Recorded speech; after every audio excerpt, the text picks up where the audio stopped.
We finished the year pretty strong for AEW with World's End.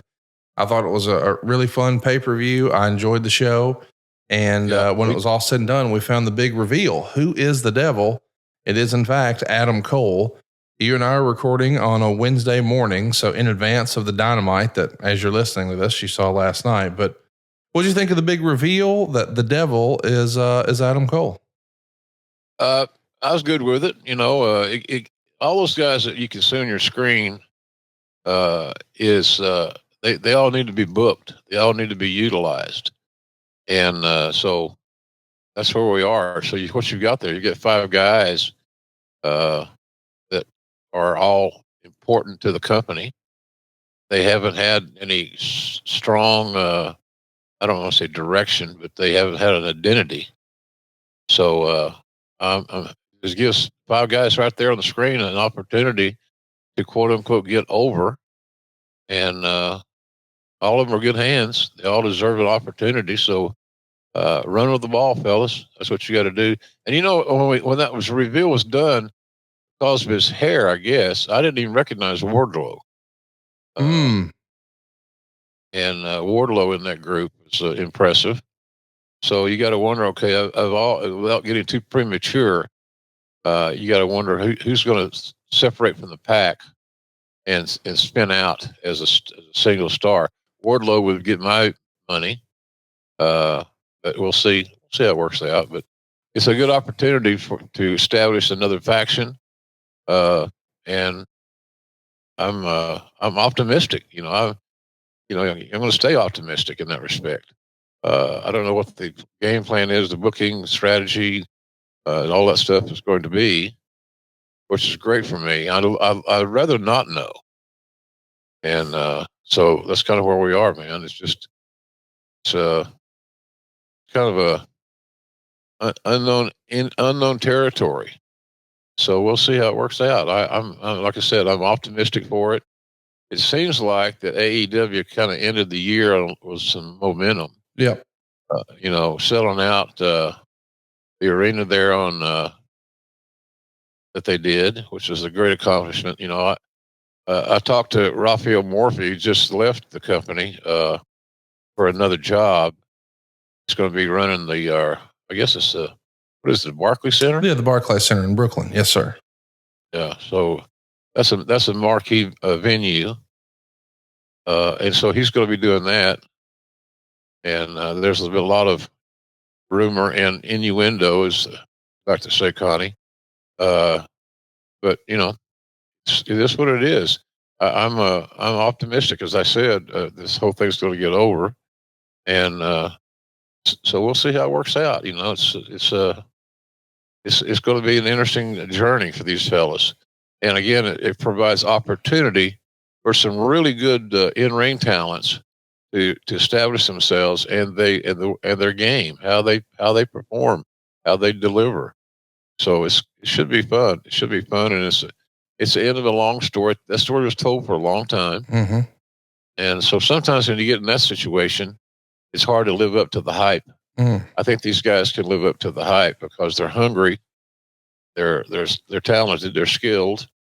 So let's see where it takes us. I'm like you. I'm hopeful. I'm optimistic. I was excited to see Wardlow in there. I think Wardlow once upon a time was just super, super hot, and I'm excited to see that he's back in the mix in a big way again. Yeah. And of course, MJF is, I guess, off the AEW roster on the website, and there's lots of rumor and innuendo that he may or may not need surgery, and will he rehab it? Will he do surgery? So stay tuned for what's next for MJF. But we do know that we have a new world champion in Samoa Joe. And I know that you're a fan of Joe's work and Joe's presentation. He feels like an old school territory guy. If Bill Watts was booking the UWF back in the day and Samoa Joe was available, he'd be booked pretty regular, wouldn't he? Oh, yeah, absolutely. Well, Joe's been, over the years, has proven to be very durable, and his work is believable. So I'm a big Samoa Joe proponent. He's the right man for the job, it seems like. He can have good matches with just about anybody as a baby face or a heel, which is important. Have that the ability to dance with different partners. So yeah, I like that move. I like the fact that Joe's a champion, and I like the fact that has the ability to work with just about anybody. So and he's a veteran. He provides leadership, physicality. Again, you can't see through his work. He's strong in that regard. So, and good for him. Good for Joe. He's the kind of guy you want to be pulling a wagon, and because he can, not only is he strong enough to pull the wagon, but he's smart enough as a veteran to make it work for him and the company more. Well, I'm excited to see what's next in the Samoa Joe era. He has a certain era of believability. And as I said, he feels like an old school territory guy. And so does the new Triple Crown champion, the Continental champion, I suppose we'll call it, Eddie Kingston. Eddie picked up a win at the pay-per-view over John Moxley. You want to talk about a guy who feels like an old school territory wrestler? That's the guy. He's now Ring of Honor champion, New Japan Strong champion, and AEW Continental champion. So sort of a triple crown here in America. Who better than Eddie Kingston? I mean, I really enjoyed his presentation, enjoyed the match, enjoyed the story. It was a fun show for me. I'd love to have called that match because it just had so much psychology, sound, and believable psychology. And I'm a big fan of Eddie's passion and his work ethic. So good for him. Congratulations to Eddie. He's paid his dues more times than not. So I'm happy for Eddie Kingston. He finally got after all these years, I didn't even, this maybe speaks to my ignorance. I wasn't even aware of who Eddie Kingston was until he came to AEW. I know he'd had a great career on the indies and stuff, but sometimes we don't have the opportunity to see the results of those indie shows. They're just not distributed like they're better now because of streaming and things of that nature. Right. But I wasn't really aware of Eddie's body of work. And then when he came in, he had a couple of really good matches to start off his run in AEW.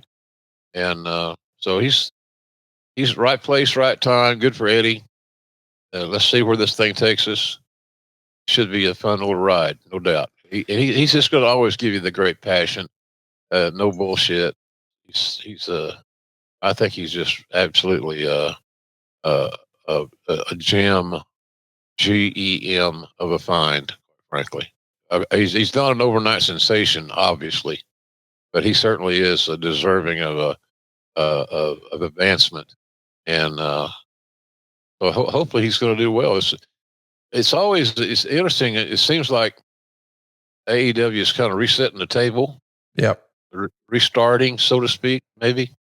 And I think that's smart. I think that's a good deal. Give everybody a different jersey and give everybody a different, a different role. And let's just hope they all live up to the hype of the role. And it seems like that we are. And it's exciting to be a part of it. And I'm happy to be a part of it. I like that you said he's not an overnight sensation, talking about Eddie Kingston, because our pal Jeff Jones tweeted a picture, or maybe it was on Instagram, of him and Eddie a few days ago. And he said, here's me and my pal, Eddie Kingston, the 19-year overnight sensation. Oh, yeah. So he's been at it quite a while.